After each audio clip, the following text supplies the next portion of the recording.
breadth of uses, of course for athletes as well. Here's a pilot study on the effects of drinking hydrogen-rich water on muscle fatigue caused by acute exercise in elite athletes.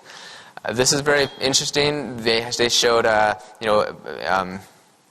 the beneficial on the fatigue. They showed less lactic acid or lactate.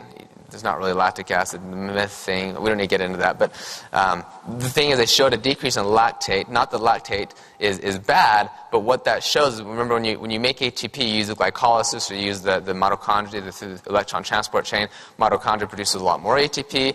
When you're exercising really hard, you start producing all these free radicals.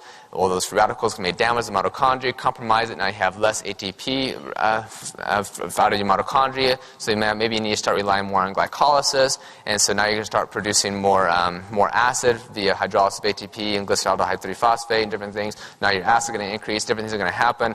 And now you have more lactate is going to be produced. This whole lactic acid, but it's really lactate, is going to be produced. And that's what you see. So what hydrogen gas is showing that there's not as much lactate production.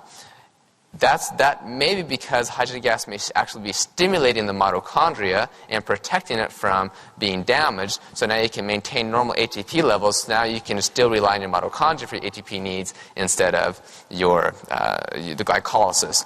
And of course, when you consider the fact that how important ATP is for everything, ATP, as you know, is the energy currency of the cell. If you put the needs of the ATP in what we really need, you need about the same pounds of ATP that you weigh. So if you weigh 150 pounds, you need about 150 pounds of ATP per day. That's how much is resynthesized in your millions and millions of mitochondria and your cells. That's a lot. And a serious athlete who's doing like a marathon or something, they may need twice that ATP, so up to 300 pounds of ATP. Okay, so the mitochondria plays a very large role, and so being able to protect the mitochondria is extremely important. And in fact, that's what we see here. H2 stimulates mitochondrial function. This is an allograft, cardiac allograft article, but it's very good graphs. We wanted to show this.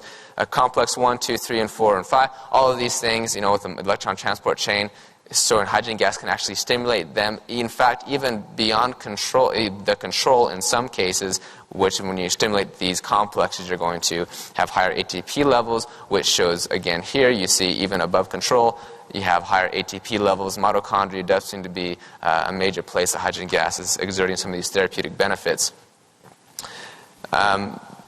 This is